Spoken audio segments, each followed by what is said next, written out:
Hi guys, very disappointing for you today. Sales training is going to be from me instead of a different one, but it is kind of fun to bounce them up. So we're going to try to sneak some of those fun little videos that Richard Yeager finds in.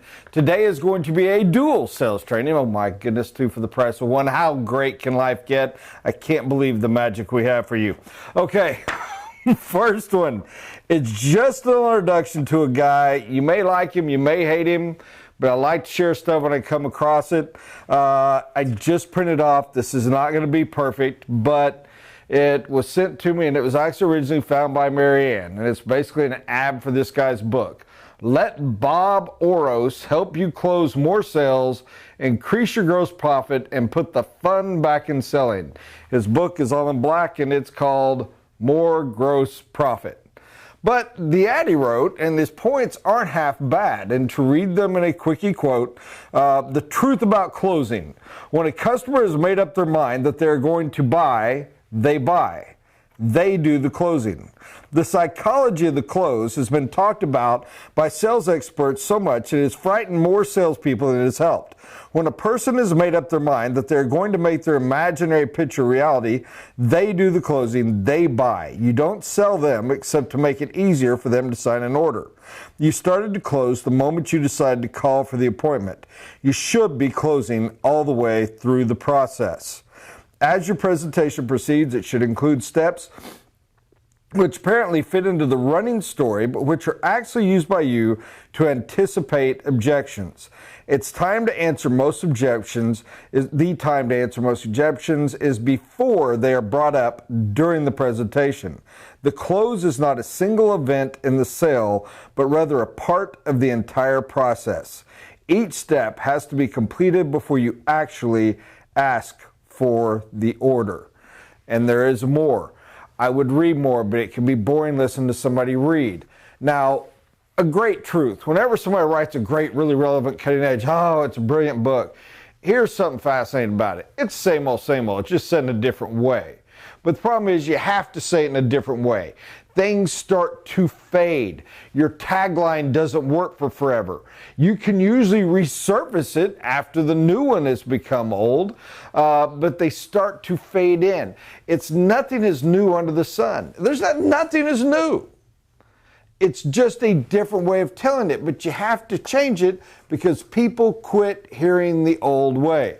The guy's done a phenomenal job of saying, always be closing. He shocked you into paying attention by saying, you don't close, the client closes themselves. Well, but then he goes through classic always be closing technique. That said, I love it. I think the guy's brilliant. I think it's brilliantly written. I couldn't agree more. That stinking paragraph that you started to close the moment you decided to call for the appointment, beautiful. That next one, as your presentation proceeds, it should include steps which apparently fit into the running story, but which are actually used by you to anticipate objections. The time to answer most objections is before they are brought up, comma, during the presentation, period. The close is not a single event in the sale, but rather a part of the entire process. Holy cow, I'm actually jealous of old Bob Oros because I'd have written it better. I'd have written it exactly the same if I'd thought to. Perfectly said. Absolutely correct. Why do we stress the presentation so much? Why do I cram it down your throat so much? Why do I talk about how you flow, how you get... Absolutely. Check it out. Read it all. We will find a link and include it with this. If you buy the book, great. I'm ashamed to say I haven't yet, but I plan to before today is done. But that is good. Okay, now take a deep breath. Okay, you rested? Here's part number 2. And this just occurred to me today, and this was something I sent to my own staff. So I want to review this briefly. I got an email from a guy today, and I'm going to fold this here because I want you to see this. It's classic old email. Notice all the email addresses I've just been given if I wish to use them. Now, the email from him is... If you wait until you can do everything for everybody, it's a little story about some people that were caught being the homeless person was kinder than we were. Why aren't we good like that? It's classic fluff story that the graybeards are under your church email and it's all neat and whatever. It's beautiful stuff. It's fantastic. It's fabulous. I love it. Funny thing is, those stories half the time make me cry. So while I mock it, shame on me because I don't really fully mean it. But you get the nature of what I'm talking about. Short little email, so set. But it made me click in my head that this guy that sent me this email was a lead from 2007. I don't remember the exact month, but I had not been open 6 months. He was a lead from 07. You know what? I'm gonna bore you. Today's a reading day. I'm gonna read you the note I sent to my own staff about this. Thing below is garbage. Take from it what you will. However, here's my reasoning for sending. This client who sent me this email is a lead from 2007. He has yet to sign a U-Build It contract. Heck, he may never do so. Again, not the point. He is a guy that I realized very early on who cares exclusively about extreme right-wing concepts and humor. At the time, I had indirectly gathered a group of email acquaintances who would send me email jokes. I avoided the really dirty ones on purpose. I really did. You get the guys that would send you the, ugh, and I'd say, filter me a little bit just because I ain't strong enough to handle it. But beside the point. But on the whole, they range from a little tacky to hilarious to extremely political. And when I say extremely political, most people don't tend to send middle-of-the-road political stuff. They don't tend to say, what do we think of the crops? Oh, the Democrats and the Republicans are right. It tends to be either extremely liberal on the left or extremely conservative to the right. Either way, extremely political. Going back to note. I saved them, the emails I mean, and then as I built relationships with potential clients, I started to place said clients into groups mentally. An example is this client, placed into the extreme conservative Rush Limbaugh-esque group. Other groups are extreme conservative Christian puppy and flower lovers group. You send them the emails where the sweet little girl, while picking flowers, finds a wounded puppy and through the experience of nursing it back to health, comes to realize the true meaning of Christmas type of emails. Some like wife humor. Some like dating humor. Some like husband stupid humor. Some like dirty joke humor. Some like religious joke humor. Some like historical facts. Some like, oh my goodness, look at this note you caught. Some like Da Vinci things. Either way, people have their point of interest.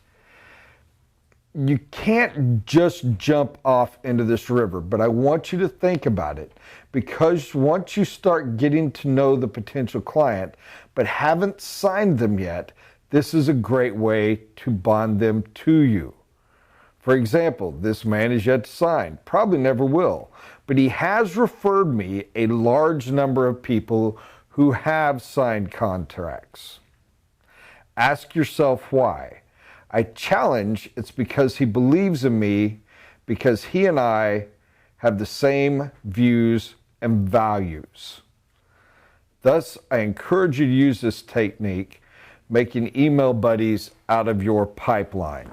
And I have the last paragraph I'm going to get to in a minute. Here's my point.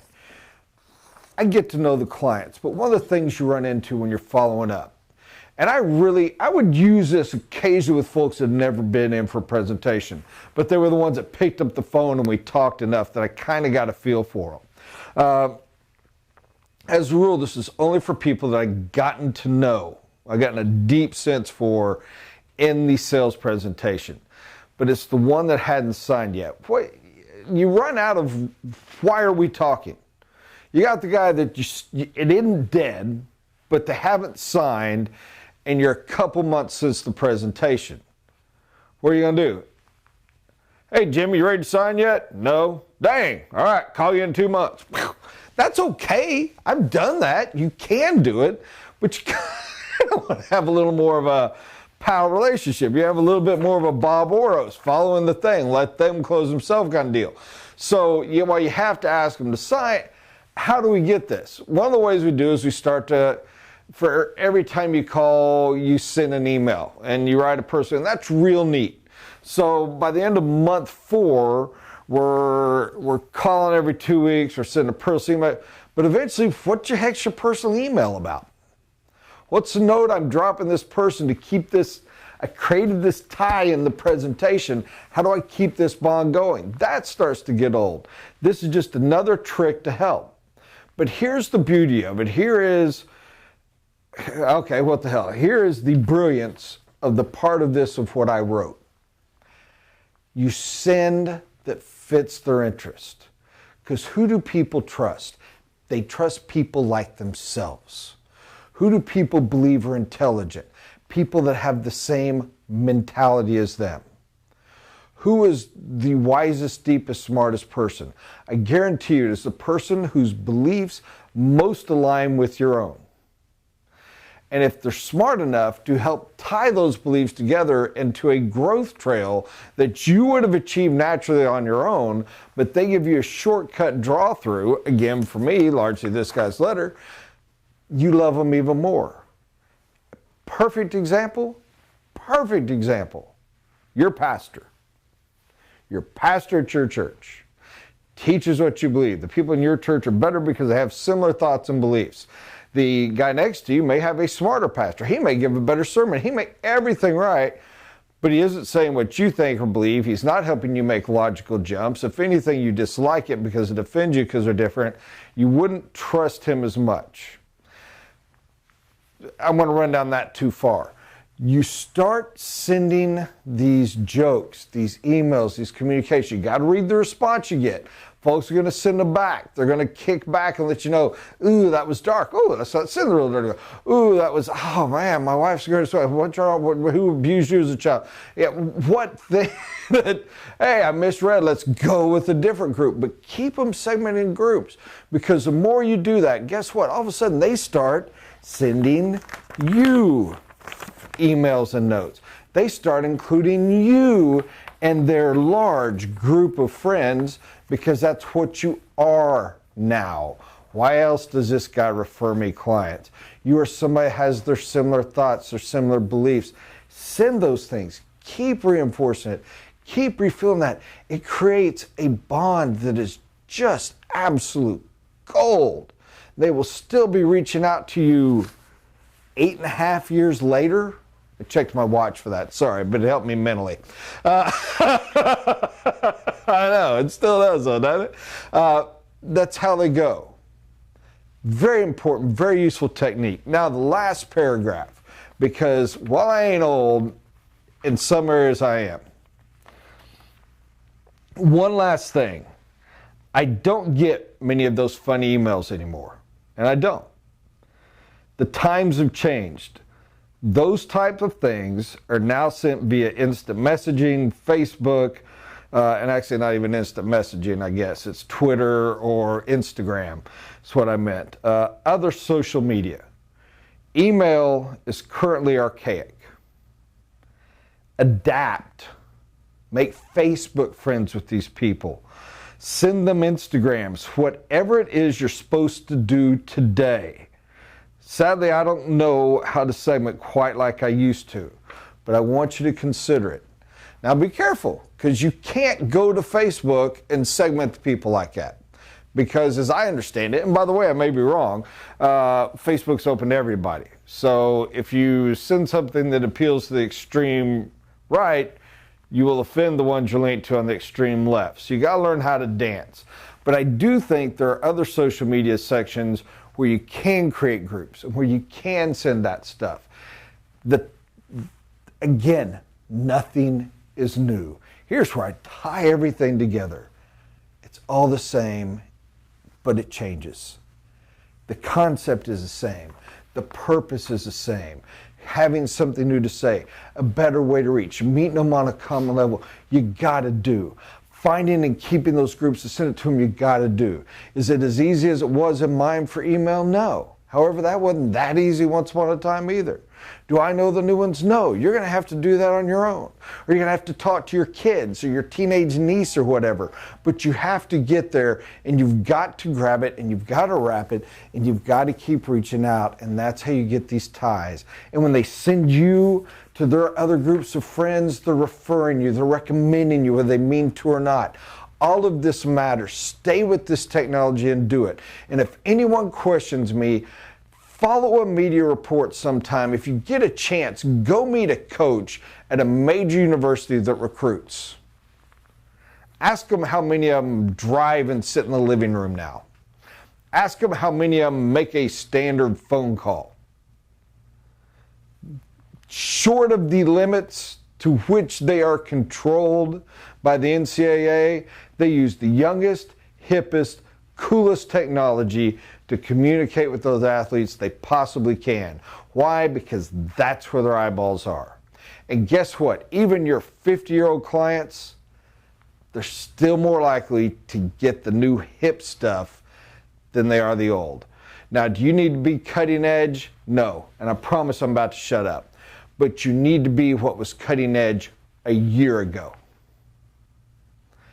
People our age, brothers, run about a year late, maybe 2 years late.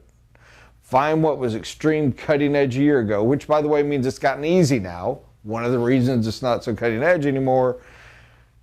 And what has been adequate and cutting edge for about the last 4 or 5 years. That 3 to 4 year window of technology for reaching out multimedia is what is open for you. Use it. It's enough. I've rambled too long. I'm starting to preach now. That was my training. I hope it wasn't too much. I will send you a link on that book. I hope you enjoyed. If you do, let me know. If you don't, well, thanks for considering. And I hope this was some help to you. And I hope y'all have a wonderful day. Bye-bye.